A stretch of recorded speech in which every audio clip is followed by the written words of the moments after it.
बिहार सरकार के पत्थर पर अब नजर है।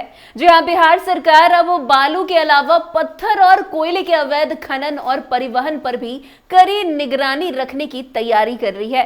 राज्य के उप मुख्यमंत्री सह खान एवं भूतत्व मंत्री विजय कुमार सिन्हा ने इस दिशा में एक ठोस योजना तैयार की है।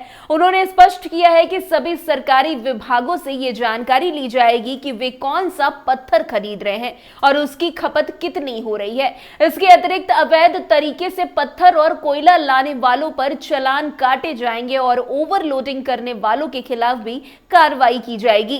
साथ ही बालू की ढुलाई के लिए नए रास्ते बनाने पर भी विचार किया जा रहा है ताकि अवैध खनन और परिवहन पर पूरी तरीके से रोक लगाई जा सके। वैसे मंत्री विजय कुमार सिन्हा ने बताया है कि इस योजना के तहत मुख्य सचिव के साथ सभी संबंधित विभागों की बैठक आयोजित की जाएगी। इस बैठकों में राज्य में अवैध खनन के खिलाफ की जा रही कार्रवाई को सख्त करने के उपायों पर चर्चा की जाएगी। विजय कुमार सिन्हा ने कहा है कि बालू माफिया पर लगाम लगाने के बाद अब पत्थर और कोयले के अवैध कारोबार पर ध्यान केंद्रित किया जा रहा है। उन्होंने बताया कि राज्य सरकार ने यह फैसला लिया है कि अवैध खनन और परिवहन पर कड़ी कार्रवाई की जाएगी, जिसके तहत सभी निर्माण विभागों से यह जानकारी ली जाएगी कि वे किस मात्रा में पत्थर की खपत कर रहे हैं और वो पत्थर कहां से आ रहा है। मंत्री ने यह भी बताया कि अवैध तरीके से बाहरी राज्यों से पत्थर और कोयला लाने वाले वाहनों पर चालान काटे जाएंगे। इसके साथ ही ओवरलोडिंग करने वाले ट्रकों और अन्य वाहनों पर भी सख्त कार्रवाई की जाएगी। वैसे राज्य में अवैध खनन को रोकने के लिए खनिज विभाग, परिवहन विभाग और पुलिस विभाग के अधिकारियों के साथ संयुक्त रूप से अभियान चलाया जाएगा। राज्य सरकार इस बात पर विशेष ध्यान देगी कि कोई भी व्यक्ति या कंपनी बिना लाइसेंस के खनन ना करे और ना ही अवैध रूप से खनिजों का परिवहन करे।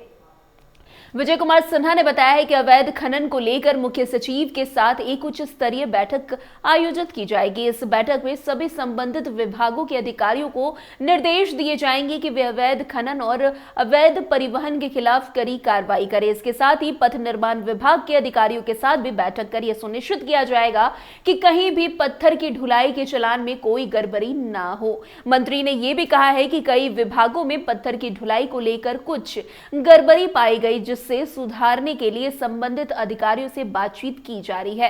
विजय कुमार सिन्हा ने यह भी जानकारी दी कि राज्य सरकार ने अवैध खनन के खिलाफ आम लोगों से मदद लेने के लिए बिहारी योद्धा योजना शुरू की है। इस योजना के तहत जो लोग भी अवैध खनन और परिवहन की सूचना देंगे उन्हें पुरस्कार प्रदान किया जाएगा।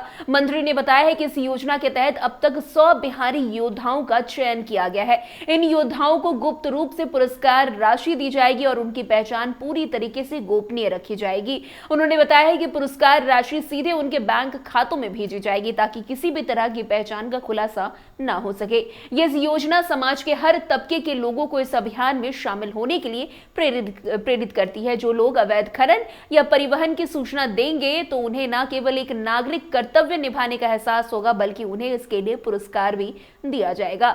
वैसे आपको बता दें, बिहार में बालू माफियों के खिलाफ पहले ही कड़ी कार्रवाई की जा चुकी है। अब राज्य सरकार ने यह सुनिश्चित करने का निर्णय लिया है कि पत्थर और कोयले का अवैध कारोबार पर भी उसी तरह का सिकंजा कसा जाए। बालू माफिया के खिलाफ सरकार द्वारा उठाए गए कदमों से अवैध खनन और परिवहन कारोबारियों में डर फैल चुका है। अब इसी डर को पत्थर और कोयला खनन में भी फैलाने की तैयारी की जा रही है।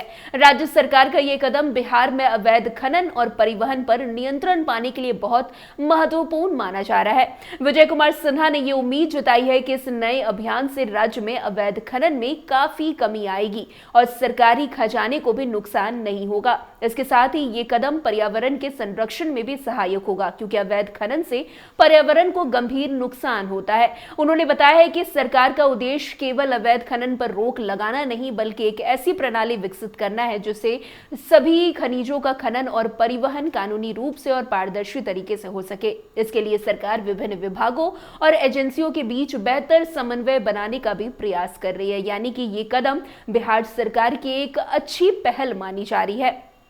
खैर, इस खबर में आज के लिए बस इतना ही। अन्य खबरों में हमारे साथ ऐसे आगे बने रहे और देखते रहिए। तब तक के लिए कैपिटल टीवी बिहार। धन्यवाद।